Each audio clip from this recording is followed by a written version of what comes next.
Back on the hunt for some river carp.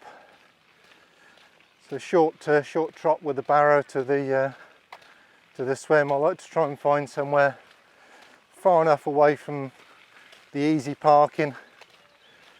The easy parking is where everyone goes. I like to put a few metres between me and everyone else out here that's chasing these carp. I had some success down here yesterday. I had 2 out of the evening. One take was 8:30, one take was 9:30. Topped up the swim, and I'm back to try and recreate a bit of that magic again tonight. Well, I tell you what, he went long and hard. Really strong fight from this fish. He's not big by the river standards, but he's long, powerful, and absolutely stunning. Thanks, mate. Made me very happy. So I've been chasing these river carp now for about 10 years, and it's all thanks to my mate Alexandra, who really kind of showed me the way on the river. If it wouldn't be for him, then I wouldn't know where to go, really. Oh my word. I'm being swamped. Bonjour. Bonjour. Bonjour. Pre-baiting is an essential part of wild carp fishing. Without it, success is very hard to achieve.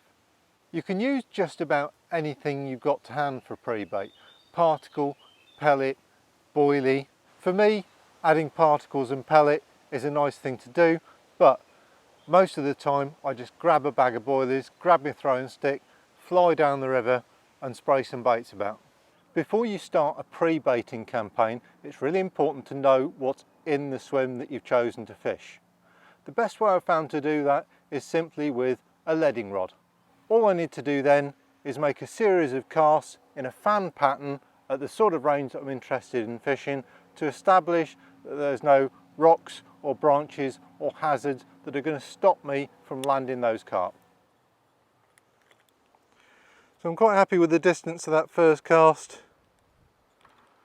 I'm just going to put that in the clip, and then from there I'm just going to give it a little drag back, and yeah, smooth, little bit of, definitely some gravel coming through the silt. It's not perfectly clean, light layer of silt over the gravel, I would say, basically. So I'm just going to put the next cast 3-4 meters, hit the clip, dunk, lovely, have a little drag back of that. Little bit softer there. So the lead's taken about 4.5 seconds to fall through the water. I don't bother with a marker float, you know, it's too deep, it's a waste of time. I just count the lead down, and by counting the lead down, hit that clip, 1, 2, 3, 4. 4 seconds, about 4 meters, or 4 counted seconds anyway, and so that's about 12 foot deep, which is about standard for this river. Again, smooth, clean.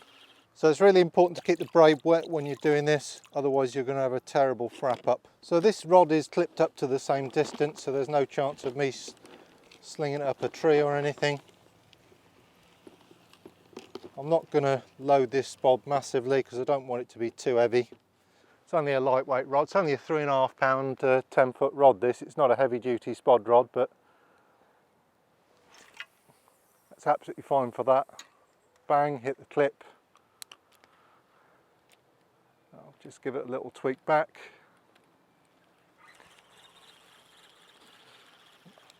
So 3 tweaks. It didn't flow down the river at all, that spod. On a fast flowing water it would be gone and away, obviously. Yeah, that nice little light spod mix there, it's all come out. You can also use products like this, which is the dot spod or a spom. Anything like this will do basically. I quite like the dot spog because I can fill it one-handed. Just got to hang on a sec, otherwise I'm going to hit a boat. They get upset if you get spod mix over them.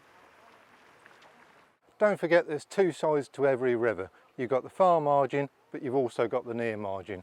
For baiting up with the near side margin, this sort of mix is perfect. Just grab a bait spoon and shovel it in. If you're going to use small bait items like pellets and particles, it's important to bait those further upstream. Those smaller items of food are going to create a long food signal that's going to travel a long way downstream. What we need to do is get some bigger baits on the actual spot that we're going to be fishing in, so that any fish that are attracted by that long scent trail come up and then find some real food to eat. Yeah, getting the range, not an issue. It's only about 60 yards that we're fishing in. 3 baits, and that's fine. I'm really not worried too much about accuracy. Some in the bush, some short, some left, some right. I'm going to be spreading my rods over an area of at least 30 metres, at 10 metres between each rod. My favourite method of applying bait on the river is actually throwing stick. It's easy, it's quick. You can bait up a long way, go up to about 90 yards maximum. You don't get knuckle rash like you can do with a catapult. So I've probably put in about 4.5 kilo of mix. I'm going to leave that to work its magic for a couple of days. If I was just kind of going out pre-bait and then fishing the next day, I'd probably just stick half of that in. A couple of kilo would be enough to get a bite.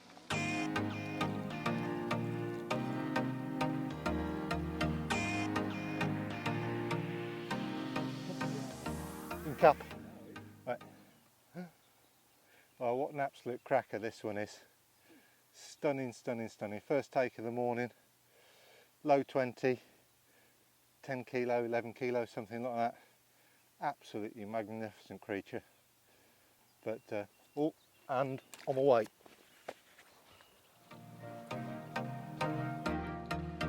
I know I'm very lucky to have a piece of river like this that I can fish pretty much whenever I want, you know. It's a stunning place to be, and I never take it for granted. The fishing can be hard. I mean, I can do blank after blank after blank, and you just got to keep on going on the river. You can't let it beat you. Sometimes it can be very productive when it all kind of clicks, when it all happens, it all slides into place, and you can pick up 1, 2, 3. I've had 5 takes in the morning before now, and you can't keep a rod in the water. It's bonkers fishing. But when they're there, they're quite catchable. But when they're not, you just got to keep on going and try again. But you've got to enjoy just being out here sometimes, because you will do a lot of blanking. The thrill's off the scale. You know, any one of these can bust off now, and you never know what you're going to hook. There's some big carp in here. You know, there's 50s, there's 60s. My PB on the river is 45 pounds 8 ounces.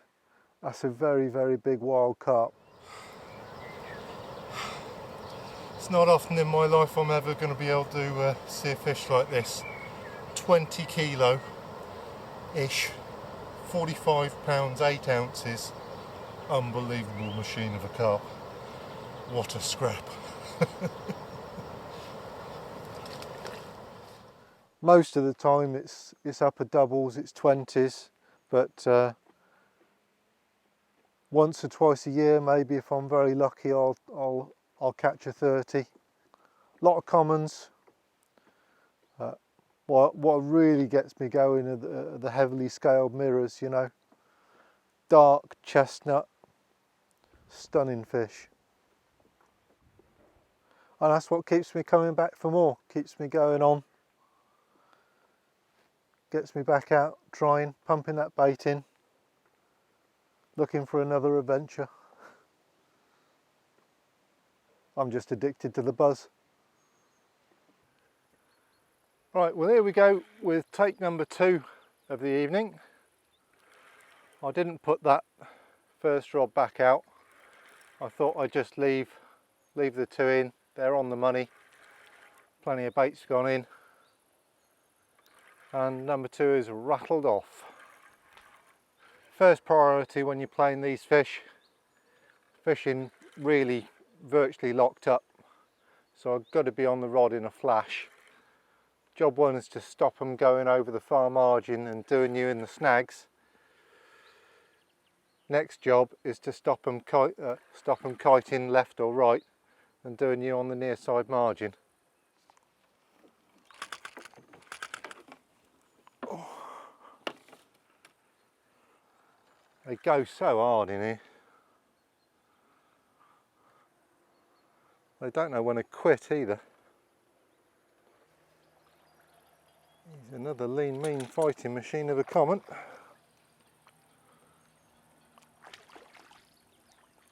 And we're in.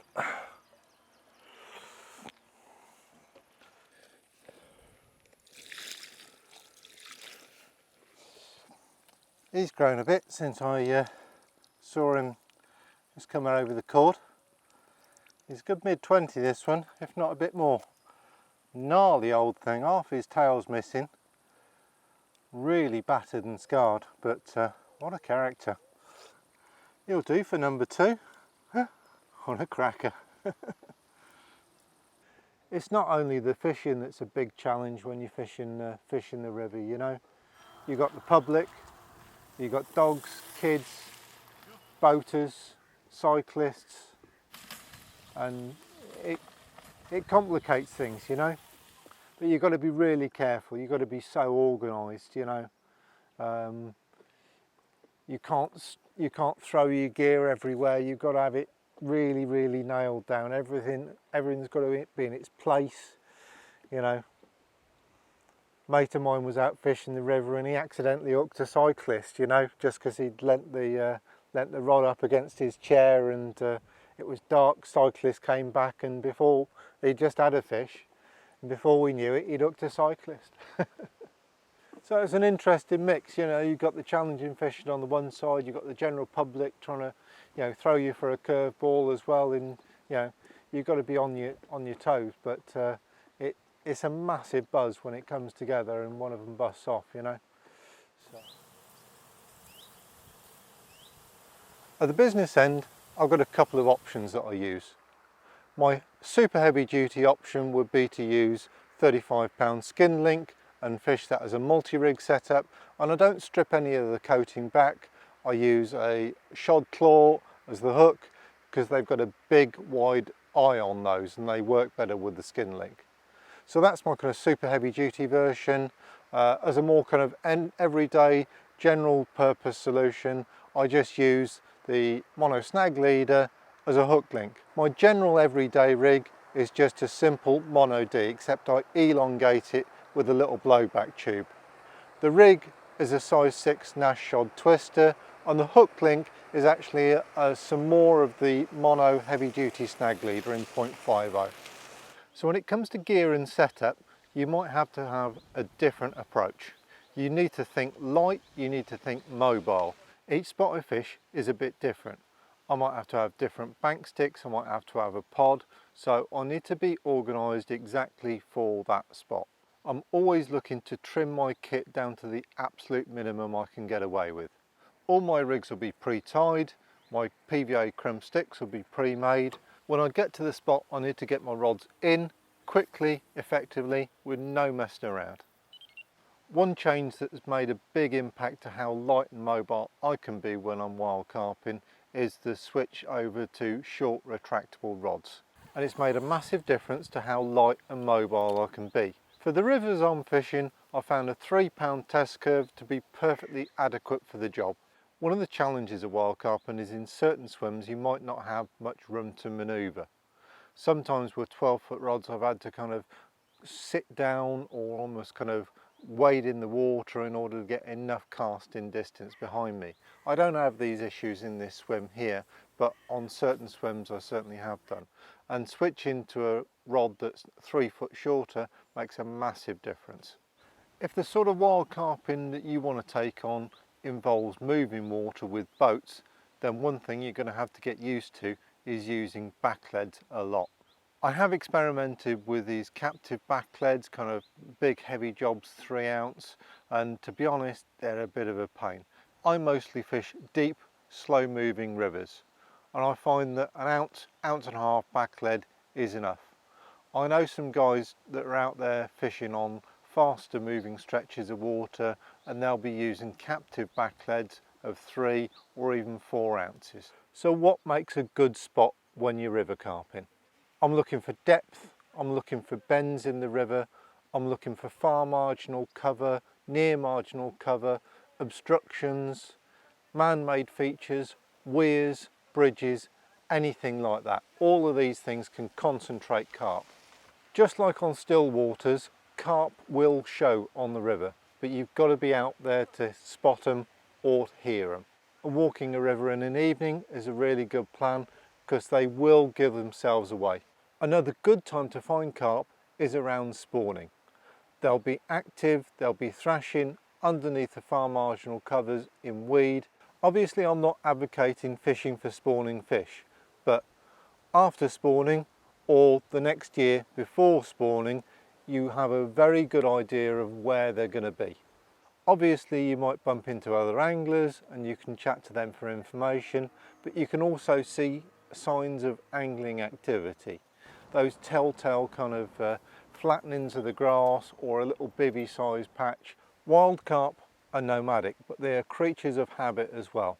You're going to start to be able to build a picture as the season progresses of what spots are the best to try at what time of year.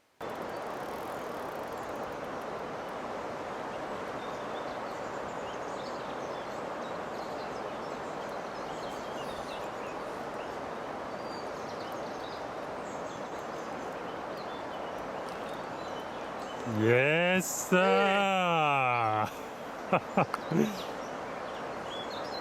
Parfait. Oh mon Dieu, elle est belle, elle est très belle. Parfait, parfait. Fantastic mirror. What a location to get it from as well. Only found this spot last night, baited it, 2 kilo a piece. First carp of the morning. Absolutely buzzing with this one.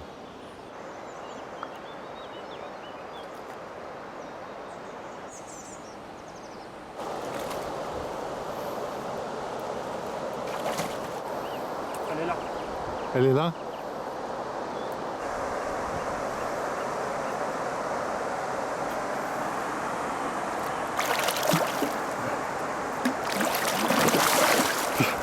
Passe-moi les pucettes. First carp of the season for Alexandra. Went like a train. Well played, mate. Oh, I had a bit of ag there. Just slipped that first one back. I hadn't even put my landing net together and my right hand rod's gone.